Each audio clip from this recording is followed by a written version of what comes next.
ನಮಸ್ಕಾರ ರೀ ಎಲ್ಲರಿಗೂ. ನಾ ಇವತ್ತು ಬೆಂಡೆಕಾಯಿ ಪಲ್ಯ ಮಾಡೋದು ಹೆಂಗಂತ ಹೇಳ್ಕೊಡ್ತೇನೆ ರೀ. ಬೆಂಡೆಕಾಯಿ ಪಲ್ಯ ನೋಡ್ರಿ ಎಲ್ಲರಿಗೂ ಸೇರಂಗಿಲ್ಲ. ಆದ್ರೆ ಬೆಂಡೆಕಾಯಿ ಪಲ್ಯ ಭಾಳ ರಿಚ್ ವಿಟಾಮಿನ್ಸ್ ಇರ್ತೈತೆ ರೀ ಅದ್ರೊಳಗೆ. ಯಾಕೆ ಸೇರಂಗಿಲ್ಲ ಅಂತಂದ್ರೆ ಎಲ್ಲರಿಗೂ ಅದು ಲಾಳ್ ಲಾಳಿ ಬಿಡ್ತೈತಲ್ಲ, ಅದು ಒಂಥರ ಅವ್ರಿಗೇನೋ ತಿನ್ನಕ್ಕೆ ಮನ್ಸು ಬರೋದಿಲ್ಲ ರೀ. ಭಾಳ ಜನ ನೋಡಿದ್ದೇನೆ ರೀ ನಾನು. ಬಟ್ ನಮ್ಮ ಮನೆಯೊಳಗೆ ಎಲ್ಲರದು ಫೇವ್ರೇಟ್ ರೀ ಅದು.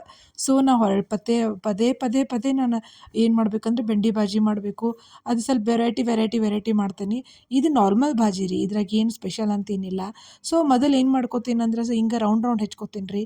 ನೀವು ಮಿಡಲ್ ಒಳಗೆ ಸೀಳ್ಕೊಂಡು ಹೆಚ್ಕೊಂಡ್ರು ಅಡ್ಡಿ ಇಲ್ರಿ. ಯಾಕಂತಂದ್ರೆ ಹಂಗೆ ಹೆಚ್ಕೊಂಡ್ರಂತೂ ನಿಮ್ಗೆ ಭಾಳ ಚಲೋ ರೀ. ಹುಳ ಇತ್ತಂದ್ರೆ ಗೊತ್ತಾಗ್ಬಿಡ್ತೈತಿ ಇದಕ್ಕಿಂತನೂ. ನಾನು ಹಂಗೆ ಇವತ್ತು ಪ್ರತಿ ಸಲ ಹಂಗೆ ಮಾಡ್ತಿದ್ದೆ ಅಂತೇಳಿ ಈ ಸರಿ ಈ ರೀತಿ ಹೆಚ್ಕೊಂಡೇನಿ ರೀ. ಹೆಚ್ಕೊಂಡು ಮೊದಲು ಏನು ಮಾಡ್ರಿ ಅಂದ್ರೆ ಸಣ್ಣಗೆ ಇಟ್ಕೊಂಡು ಹುರ್ಕೋರಿ.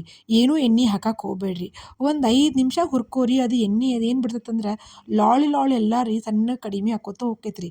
ನಿಮ್ಗೆ ಜಲ್ದಿನ ಬಿಡಬೇಕು ಅಂದ್ರೆ ಒಂದು ಟಿಪ್ ಹೇಳ್ತೇನೆ ನೋಡಿರಿ. ನೀವು ಒಂದು ಸ್ವಲ್ಪ ನಿಂಬು ಹಿಂಡ್ರಿ ಅದ್ರಾಗ.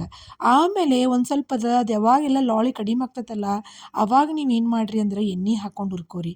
ಎಣ್ಣೆ ಹಾಕ್ಕೊಂಡು ಹುರ್ಕೊಂಡ್ಮೇಲೆ ನೋಡಿರಿ, ಈ ರೀತಿಯಾಗಿ ನಾನಂತೂ ಉಳ್ಳಾಗಡ್ಡಿ ಮತ್ತು ಮೆಣಸಿನ್ಕಾಯಿ ಒಮ್ಮೆ ಅದ್ರಾಗ ಹಾಕ್ಬಿಡ್ತೇನೆ ರೀ. ನಾ ಸಪ್ರೇಟ್ ಒಗ್ಗರ್ಣೆ ಕೊಡಂಗಿಲ್ಲ ರೀ. ಇದು ನನಗೆ ಟೈಮ್ ಏನಪ್ಪ ಅಂದ್ರೆ ಕಡಿಮೆ ಕನ್ಸ್ಯೂಮ್ ಮಾಡ್ತೈತಿ ಅಂಥೇಳಿ ನಾ ಇದೇ ಮೆಥಡ ಯೂಸ್ ಮಾಡ್ತೀನಿ ರೀ. ಸೊ ನೆಕ್ಸ್ಟ್ ಅರಿಶಿನ ಹಾಕ್ಕೋತೀನಿ ರೀ. ನೋಡಿರಿ ನಾನು ಮೆಣಸಿನ್ಕಾಯಿ ಹಾಕ್ಕೊಂಡೇನಿ ರೀ. ನೀವು ಬೇಕಂದ್ರೆ ಕೆಂಪು ಖಾರ ಹಾಕ್ಕೋಬೋದು ರೀ. ಮೆಣಸಿನ್ಕಾಯಿ ಸ್ಕಿಪ್ ಮಾಡಿ ಅದನ್ನು ಹಾಕ್ಕೋರಿ ನೀವು. ಇದೊಂಥರ ಟೇಸ್ಟಿ ಅನ್ಸುತ್ತೆ, ನೋಡಕ್ಕೂ ಚಲೋ ಕಾಣ್ತೈತೆ ಅಂಥೇಳಿ ನಾನು ಈ ರೀತಿ ಮಾಡೀನಿ ರೀ. ನೆಕ್ಸ್ಟ್ ಉಪ್ಪು ಹಾಕ್ಕೋರಿ. ನೀವು ಬೇಕಂದ್ರೆ ಗರಂ ಮಸಾಲ ಹಾಕ್ಕೋಬೋದು ರೀ. ಚಲೋ ಟೇಸ್ಟ್ ಕೊಡ್ತೈತಿ. ನಾವು ಒಮ್ಮೆ ಹಾಕಿರ್ತೀನಿ, ಒಮ್ಮೊಮ್ಮೆ ಹಾಕಿರೋದಿಲ್ಲ. ನೆಕ್ಸ್ಟ್ ಏನು ಮಾಡಿರಿ ಅಂದ್ರೆ ನೀವು ಬೇಕಂದ್ರೆ ಒಂದು ಸ್ವಲ್ಪ ಸಕ್ರೆ ಹಾಕ್ಕೋರಿ. ಸೊ ನೆಕ್ಸ್ಟ್ ನಾನು ಏನು ಮಾಡ್ತೀನಿ ಅಂದ್ರೆ ಅದು ತೆಗೆದು ಇದಕ್ಕೆ ಸಣ್ಣ ಡಬ್ಬಿಗೆ ಹಾಕಿಡ್ತೀನಿ ರೀ. ಹಿಂಗಿತ್ತು ನೋಡಿರಿ ನಮ್ಮ ಬೆಂಡೆಕಾಯಿ ಪಲ್ಯ. Thank you.